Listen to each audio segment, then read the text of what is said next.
Dans la Loire, en un mot. Le fleuve royal. Circulation. La balade. Moi, je vais dire calme. On se promène. Un fleuve. La Loire, c'est ce qui permet de ce qui fait le charme de Couëron. Un très long fleuve. Courant. Fleuve. Je sais pas. J'aurais dit gris. Fleuve. Elle est belle. Une rivière. Estuaire. Histoire, beaucoup. Ça coule. Un long fleuve. Patrimoine naturel. Profond. Un espace de vie. Moi, c'est la source qui m'inspire plus. La Loire, pour moi, c'est merveilleux. C'est un fleuve.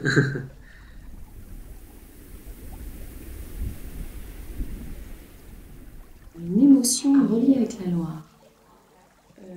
Peut-être de la peur. Parce que on m'a toujours dit que c'était un fleuve dangereux, la Loire. Parce que quand j'étais petite, j'avais peur de me noyer dans la Loire. Donc voilà. Insurmontable, enfin, qui est dangereux. Une colère. Là, j'y vois ces turbulences, ces gros débordements quand elle est trop nourrie d'eau qui lui viennent de ses affluents. Pour moi, c'est quand la marée est haute, là, on voit la puissance de la Loire. On se rend compte de la puissance de la Loire. Oh, de la paix, de la sérénité, un truc comme ça. Plutôt zen. Moi, je vois cette émotion-là quand je cours et qu'il n'y a personne sur le long de la Loire. Ouais. Plutôt tranquille, calme, zen. Moi, ça me fait penser à la tranquillité. Enfin, plus la force tranquille. La joie. Dans l'ensemble, ça m'inspire pas autre chose que quelque chose de positif, en fait. Donc, évidemment, le voyage, évidemment, l'espace, l'horizon, l'infini, l'ouverture. Donc, c'est quelque chose de joyeux, en fait. Parce que c'est une émotion, l'escapisme. Une espèce d'envie de s'échapper. Liberté. Enfin, c'est pas vraiment une émotion. Sentiment de liberté. Sentiment d'aventure. Voyage. Une invitation au voyage, peut-être. Le rêve, une part de rêve, en fait. L'invitation au voyage, c'est ça, c'est une part de rêve. C'est de partir et puis pas savoir où on va, se laisser un petit peu aller au fil de l'eau. Enfin, c'est un petit peu... Une émotion, c'est de l'amour. C'est de l'amour, oui. Ah ouais, bien sûr. Un sens. Un sens. L'odeur. Ah oui, un sens, pardon. Ouais.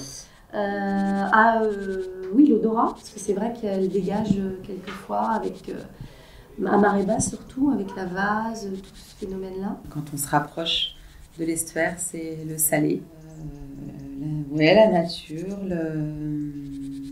l'odeur de la terre, l'odeur de l'humidité. C'est les senteurs qu'elle peut véhiculer, différents moments de son parcours aussi. À Couëron, je ne choisirais pas l'odeur, je choisirais la vue. Parce que le soleil couchant sur la Loire, c'est magnifique. La vue, c'est joli, c'est joli.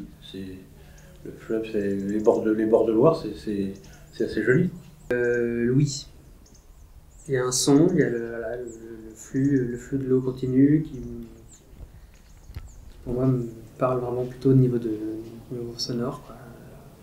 Les bruits qu'il peut y avoir avec justement les oiseaux, le vent. Oui, le toucher aussi, parce que justement, le fait de s'infiltrer, on va toucher d'autres choses, d'autres environnements. Parce que j'adore toucher l'eau, peut-être. Voilà, ça doit être ça, c'est de l'eau. Le sens, un sens, toucher, machin ou... Le sens, c'est qu'on voit que c'est une région qui a toujours été attirée par l'eau, par les ports. Le seul reproche qu'on pourrait faire, c'est que la question maritime commence à se restreindre sérieusement. Il n'y a plus de bateaux qui passent en Loire. À part un tous les 2 ou 3 mois à 150-200 mètres, mais c'est vraiment exceptionnel. Elle est dans un sens unique. Ça dépend de quel sens.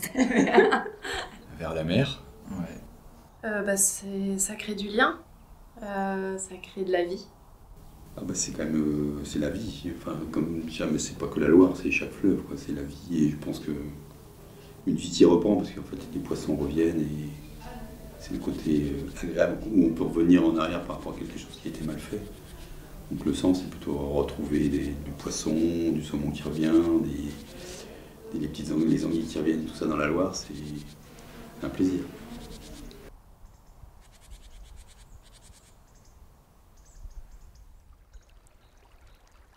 Si c'était un rêve, c'est qu'on puisse un jour se baigner dedans. Oui, qu'on puisse se baigner, enfin, il y a de l'eau.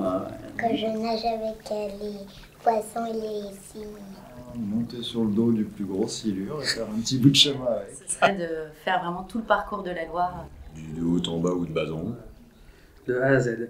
Ouais, j'adorerais faire ce qu'on fait beaucoup d'ailleurs, ce que font beaucoup de gens à vélo, à pied. Ou même en bateau, ce serait parfait. Ou en roulotte. Il y a quelqu'un qui l'avait remonté en kayak, je crois, puis qui écrivait un petit peu ce qui se passait. Parce qu'il y a quand même des paysages magnifiques, il y a des régions qui sont superbes.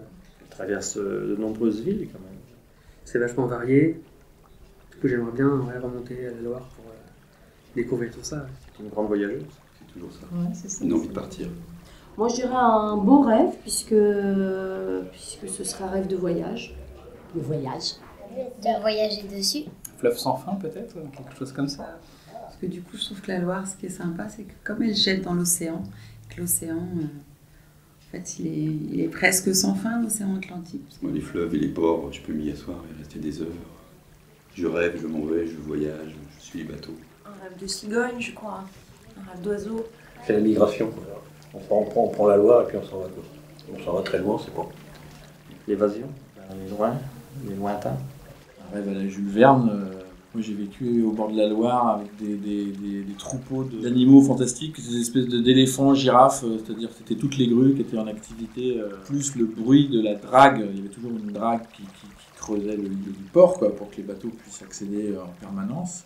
Et donc il y avait ce mélange d'un bruit, d'espèces de barrissement, de jungle d'animaux fantastiques et de bateaux, enfin voilà, un truc Jules Verne spectaculaire, quoi. Si la Loire est un rêve de l'eau magique, de l'eau qui fait drink.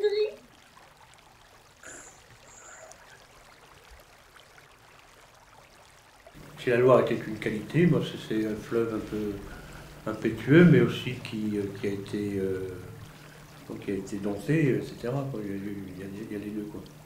Indomptable, la Loire. C'est peut-être pas forcément un défaut, ça. Non, certes. Ça peut être une qualité aussi. Certes. La patience. Oui. Parce que c'est beaucoup de temps. Dans le bac, c'est long. Ça va doucement. Enfin, ça rejoint un petit peu le temps qui avance tranquillement. Voilà. Le temps qui passe, mais doucement. Ouais, c'est vrai elle est connue pour être dangereuse. Après, je considère pas vraiment que ce soit un défaut, puisque c'est ce qui fait d'elle aussi ce qu'elle est, quoi. Le côté un peu sauvage et indomptable. Dangereuse, moi je dirais. Piégeant. Un peu fourbe, je pense, apparemment, à certains endroits. Si on ne connaît pas, ça peut être dangereux, fourbe. Ouais. Comment dire, la force tranquille.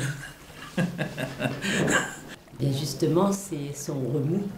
Un truc comme ça, quoi, la sagesse, voilà, quelque chose de fort, quoi. Effectivement, elle est très changeante. Je change de sens tous les jours. 2 fois par jour. Eh oui, avec la marée. Oui. Ouais. C'est pas vraiment un défaut. C'est une constatation. Peut-être les crues, mais enfin, je crois que maintenant, il y en a moins qu'avant. Elle quitte son lit. Ouais, un peu trop invasive, quelquefois. Pouvoir s'intégrer sans problème. Ah bah oui, pouvoir s'intégrer parce qu'elle peut aller partout. Ah oui, voilà, c'est l'eau qui peut aller partout. Embêter les gens, parce que des fois... curiosité. Justement, elle va partout, donc... Elle aussi, embêter les gens, voilà, c'est ça, c'est pareil. Indépendante. Elle est indépendante. Elle fait ce qu'elle veut. Le rassemblement peut-être, enfin le fait de... La convivialité peut-être sur l'échange. Elle déborde, elle s'engage, elle revient, elle réintègre. Le défaut, c'est qu'elle soit pas bleu-vert, couleur de la mer, je crois. Elle est un peu trop marrant. Moi, je pense plus à la richesse cachée qu'on voit pas forcément en surface. Tout ce qui est justement faune et flore, tout ce qui est un peu invisible en fait. Qu'elle est peut-être un petit peu sale par moment. Par endroit. En fait, j'habitais au bord de la Loire quand j'étais toute petite. Et il y a toujours eu un parfum, un peu de vase, un parfum marron. Et en fait, voilà, dans la Loire, on ne pouvait pas se baigner quand j'étais petite. Alors que dans la mer, on pouvait, donc d'où la couleur. Enfin, je sais pas, ça m'a un peu... Sa constance, il y a le côté un peu flux continu, depuis des milliers d'années, j'imagine. Et puis, c'est pas prêt de s'arrêter. Voilà. L'identité de la Loire est forte partout, en fait. On a l'impression qu'elle n'appartient qu'à nous, qu'à une région, et en fait, elle appartient à plein de régions. Et ça, c'est intéressant. Le futur, on l'aurait imaginé avec des bateaux de croisière qui montent. On voudrait plus de navigation, plus de plaisance sur la Loire. Je pense qu'on a plein de choses à découvrir en transport en bateau, sur les fleuves. Il y a plein de choses à mettre en œuvre. Ce serait vraiment bien que ça serve à remplacer les voitures ou les camions. Que les gens puissent davantage en profiter. Ça peut être par le biais de transports comme par exemple les navibus qui en est davantage. Il y a beaucoup de communes qui sont sur le long de la Loire et qui pourraient être, via la Loire, amenées à Nantes, quoi. Et sur la Loire aussi, je ne sais pas trop ce qui existe, à part les choses un petit peu faites, les bateaux nantais, je ne sais pas trop quoi, des choses comme ça, mais est-ce que, peut-être développer des choses plus... Comme ça a certainement été le cas au début du siècle dernier, où il y avait une activité maritime certainement plus conséquente. Et revoir ça rapprocherait encore plus le monde de la mer. Tout en protégeant au maximum son côté propre. Toujours dans le respect de l'environnement, bien sûr. Je pense qu'il faut qu'elle continue à être préservée, et puis qu'elle continue aussi à avoir une vie, une vie avec des activités autour de la Loire, des gens qui travaillent, des gens qui pêchent, des gens qui... c'est tout un ensemble, quoi. C'est pas simplement un point de vue touristique, quoi. C'est aussi important qu'il y ait des industries, qu'il y ait quelque chose c'est quelque chose de vivant, quoi. C'est pas... Faut pas que ça reste figé, quoi. Je pense qu'il faut surtout l'aménager pour les piétons, pour qu'il soit accessible à tout le monde, qu'on puisse se promener le long ou en vélo. Peut-être aussi une mise en valeur des quais, de l'ancienne zone industrielle, quoi, pour que ce soit plus accueillant aussi de ce côté-là, quoi. Continuer ce qui avait déjà été lancé sur Couilleron, c'est-à-dire les aménagements de bord de Loire. Puisque dès qu'on quitte Couilleron, là, effectivement, on s'éloigne de la Loire, on la voit plus. Il y aurait plein de maisons dans l'eau. Plein de maisons dans l'eau, oui. La fontaine. La fontaine, ça c'était sympa, ça aussi. J'ai un flash par rapport à toute la campagne d'affichage qui a lieu sur ce fameux débat. Les questions du pont, un pont transborder. Et moi, j'ai mon père qui m'a toujours parlé du pont transborder qui a déjà existé et qui était un peu mythique chez les Nantais. Et c'est vrai que l'idée serait sympa, un nouveau pont, voilà. Elle est amenée encore à beaucoup de choses, à vivre à travers les gens. De plus en plus, il y a eu un moment donné où peut-être effectivement elle a été mise de côté, et puis j'ai l'impression qu'on y revient, beaucoup y reviennent et se rendent compte à quel point elle est importante, elle est belle et il faut la sauvegarder. Donc je suis assez optimiste en fait sur son futur. Qu'elle garde son côté sauvage en fait. Que justement elle n'aille pas vers la modernité, mais qu'on arrive à préserver le côté justement qui est... Moi j'aime bien de la Loire. Justement, il y a plein d'endroits où on peut avoir l'impression qu'on est tout seul, on est bien, tranquillité. Si elle pouvait rester comme elle est, qu'elle soit pas, qu'on ne l'abîme pas, quoi.